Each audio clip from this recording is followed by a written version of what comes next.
When I was talking about the show, I thought to myself, this would be a really great resource for new parents and new mothers that are in the position that I'm in, that have questions, that don't know what to ask.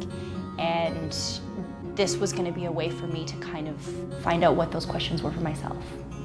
My background is in human and organizational systems and human development. And just based on my own birth experiences, which were a number of years ago, I've come to the conclusion that people want to make their own choices, but they want to make informed choices. So what we're aiming to do with this TV series is to present information, to bring in subject matter experts, to talk to parents, and explore the kaleidoscope of choices that are available to new parents.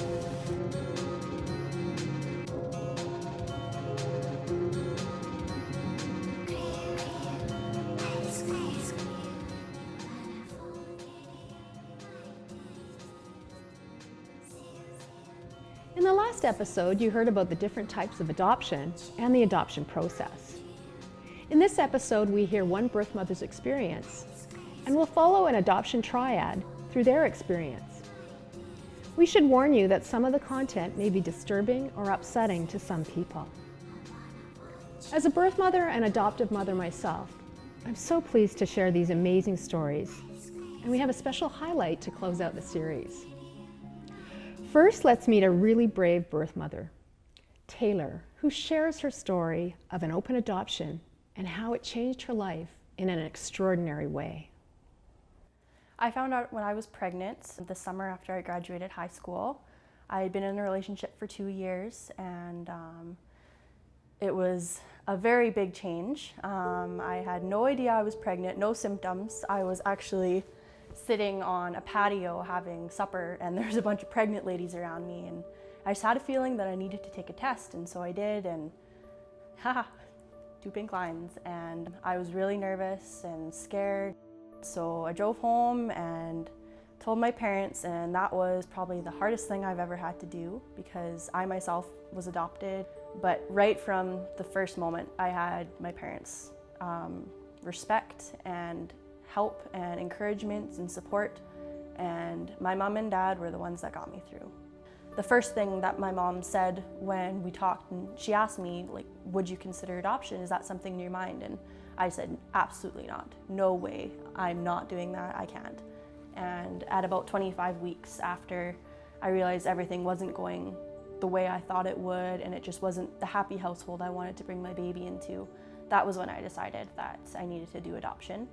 And that was a very, very hard discovery, but as a mother, you do what's best for your child, and by me keeping my son, it wasn't what was best for him.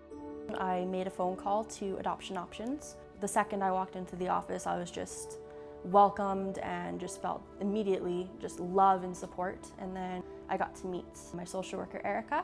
She brought me the profiles, and there's 10 of them, and I just sat there and I asked God for a sign that He would show me that I was doing the right thing. And the first profile I opened were my grade 8 teachers. And that was very, very surprising. Biggest sign I've ever gotten. We went and met at a little cafe, and I walked in about 31 weeks pregnant, and the second they saw me, they just walked up to me and just wrapped me in their arms and just hugged me and asked me if I was okay. And it was just, I was so right already, and I was just comfortable. And we sat there for 5 hours actually talking and showing them pictures of all the ultrasound photos, and I knew what I was having, and they didn't know, and so I had actually made them a little book, a little flip book of the ultrasound photos, and at the end it said, "It's a boy." My water broke at 2 a.m. and I jumped out of bed and ran into my mom's room and said, "Hey Mom, baby time," and she was excited, and everyone around me was excited, but I was just destroyed already. And so I actually went and had a shower, and I stood in the bathroom for a half an hour just in the shower talking to my baby and just kind of trying to calm myself down. And by that time I had started to kind of get a few cramps. It wasn't horrible. I remember thinking to myself, man, this is it? This is not bad at all. But my mind wasn't really on that. I was just focusing and talking to Andrew and just saying, you know what, like, it's time now, and I'm gonna meet you, and you're gonna get to meet your mommy and daddy, and we're ready for this, and this is what God has intended for both of us. When I got to the hospital, that's when it started.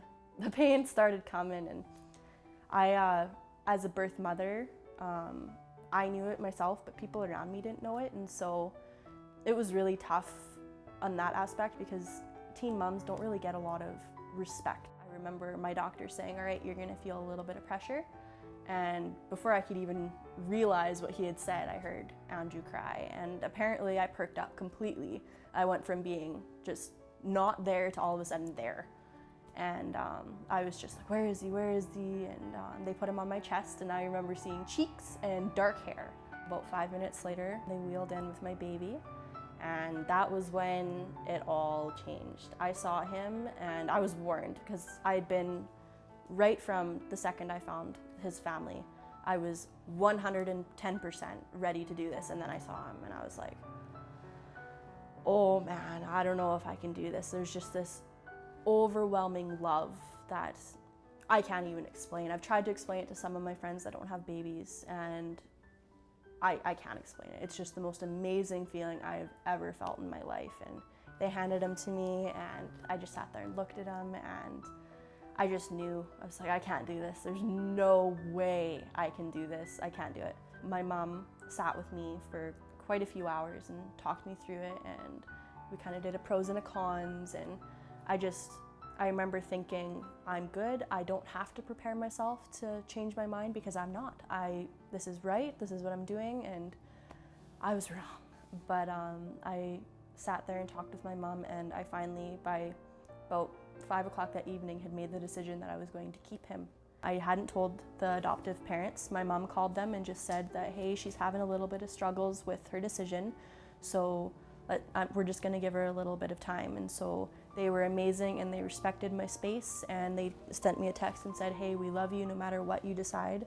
This is your baby, and we love you, and please make the decision that's gonna be best for you and the baby. And that really opened up my eyes to thinking, like, they don't just care about the baby and getting the baby, they care about me too.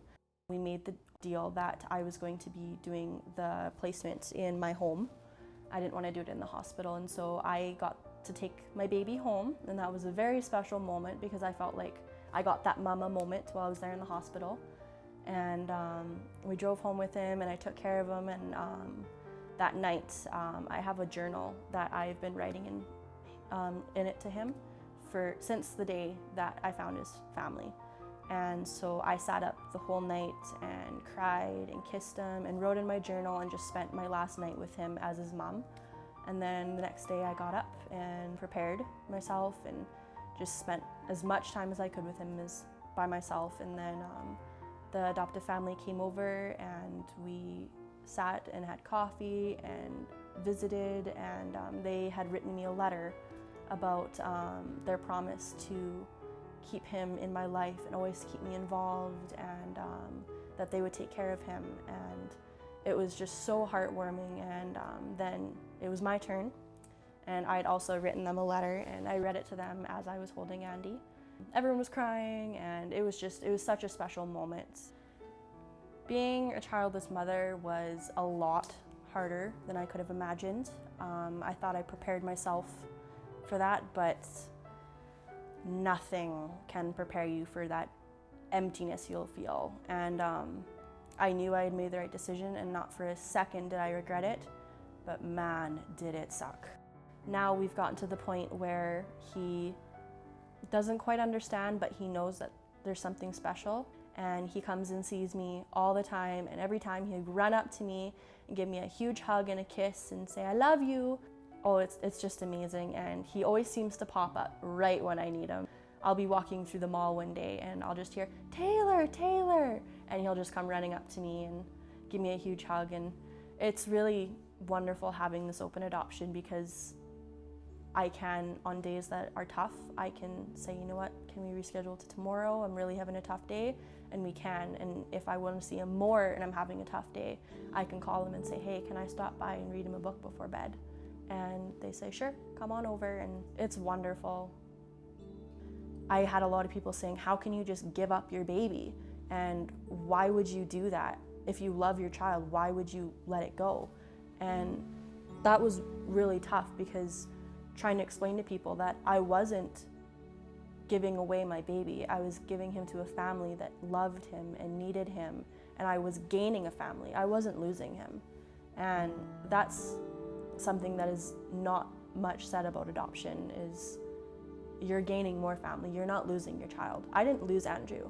I lost being a mom, but I did not lose Andrew. And I gave him a happy ending.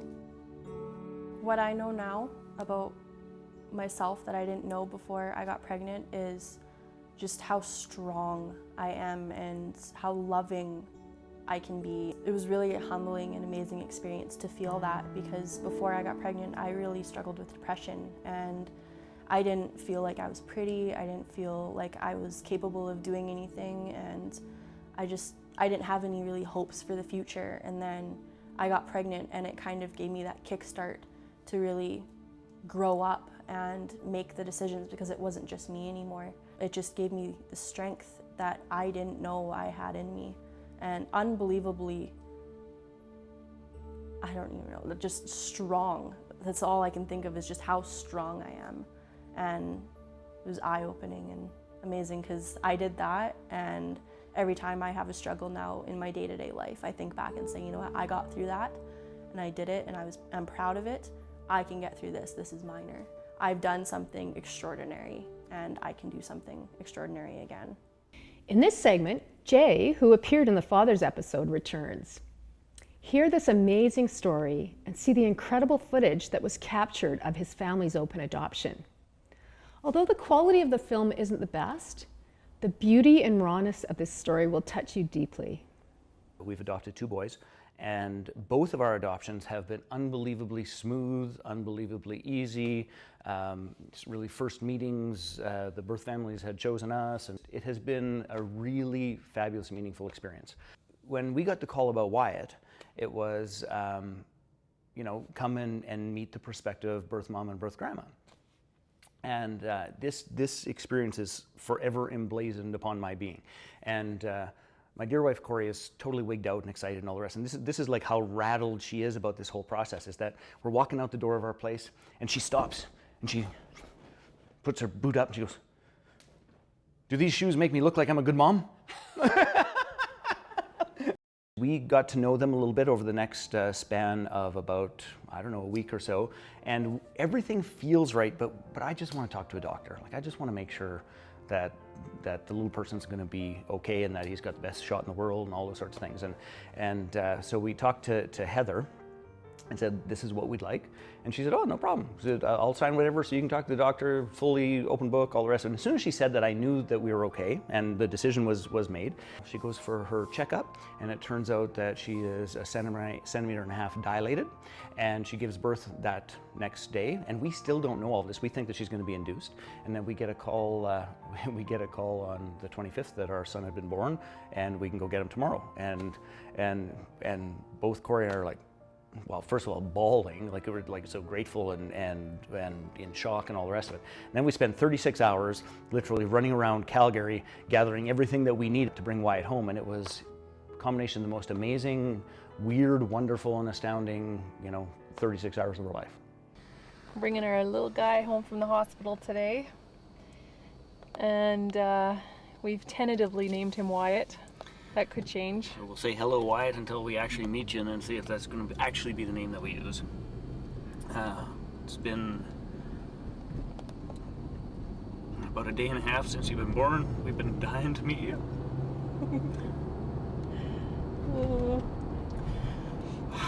Everyone in our families, our friends, are so excited to see you and to meet you. We just spent the last day running around getting everything that we need. We went to Walmart. Which I think we'll go there a lot. Up until this point, we've never really shopped at Walmart, so it's kind of an adventure. I think the most significant thing right now is we feel blessed and privileged, and we can't wait to welcome you into our family.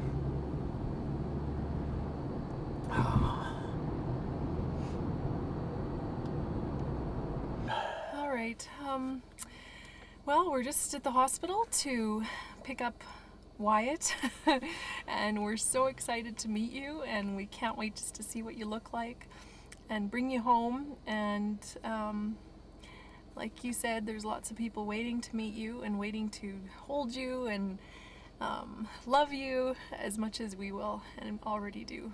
So this is the start of your little recorded life. Welcome to our world. Oh, that was simultaneously the most beautiful and heart-wrenching experience of my life. Because Corey and I are like so freaking excited, like so excited. Simultaneously, there's Heather and her mom who are heartbroken and in anguish. So Heather would bring Wyatt to Corey, and Corey would hold him, and Heather would crumble. And Corey would give Wyatt back to Heather, just, you know. So they went back and forth probably, what seemed like a million times. I actually videoed it, and I would, I have a wager for any human being that you could not watch that video without like full-blown snot tears. like it is just, like, it's beautiful but heart-wrenching.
And through the whole time, Wyatt is sleeping like he's just completely out, not a peep, not a sound, not a nothing.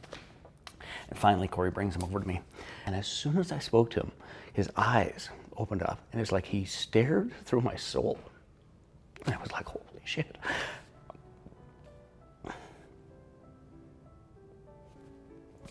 It was amazing. Now, as beautiful as all that was, there's something that still almost haunts me about it, about what they know and when they know it. So he wakes up, we have a little chat, it's time for him to eat, and he has a little squawk, you know, it's a hunger squawk, which he had the cutest little voice. But after this had gone on, and I would say about 90 minutes, something like that. Like this wasn't short, like this was a prolonged process or ritual. I mean, we didn't have a ritual for it, but it was a bit of a process. But the damnedest thing. So we have him and we're feeding him, and Heather and her mom leave, and they go out the door, and I would guess they'd be like 15, 20 feet down the hall, and he lets out a wail that I've never heard before or since. I swear he knew.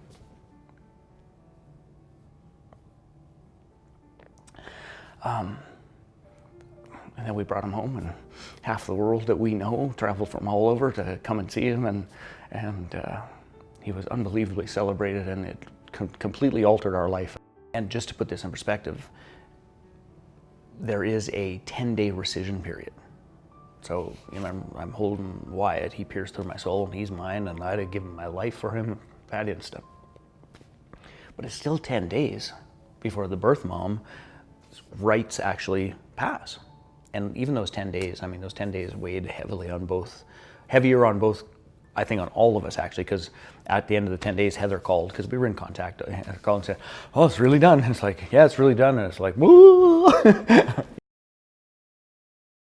Now, let's hear about how the Fizettes make open adoption work for all members of their adoption triad.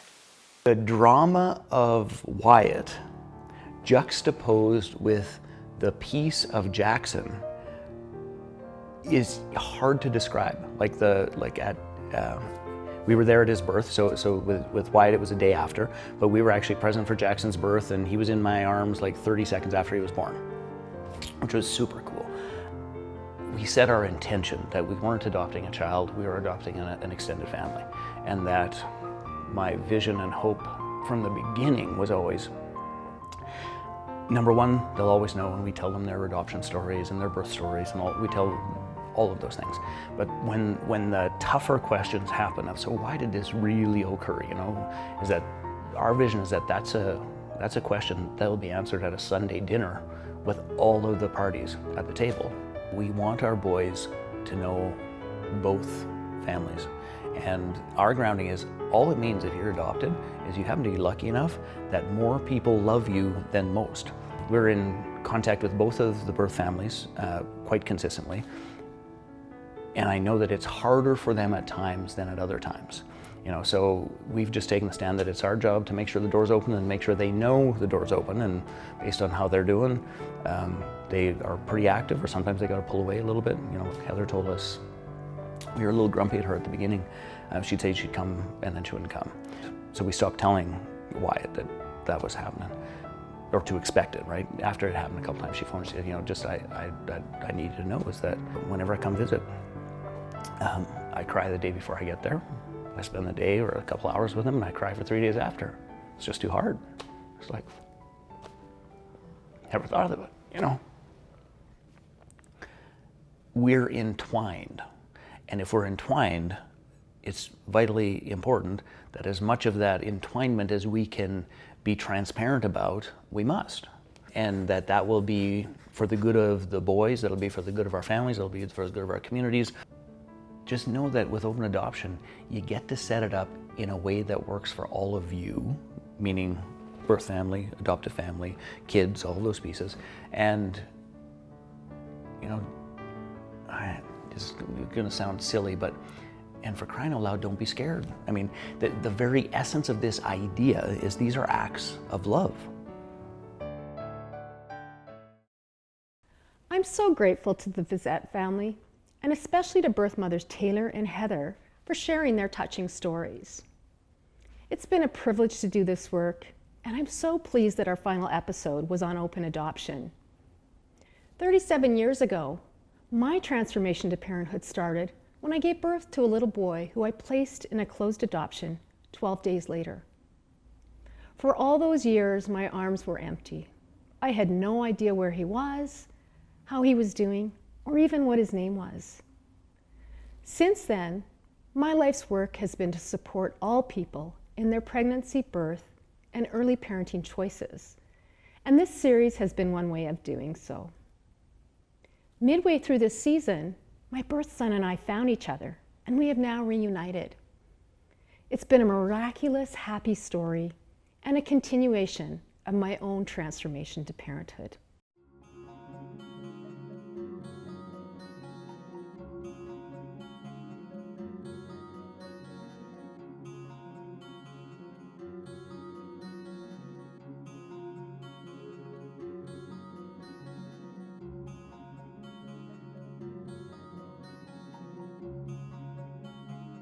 All of us have our unique stories. Throughout this series, we have only touched on a small number of the reflective surfaces in the kaleidoscope of parenting choices. Did you know that without light, kaleidoscopes cannot function? We hope this show has brought light to your parenting journey, and that, like me, you'll have many miraculous, happy stories throughout your transformation to parenthood.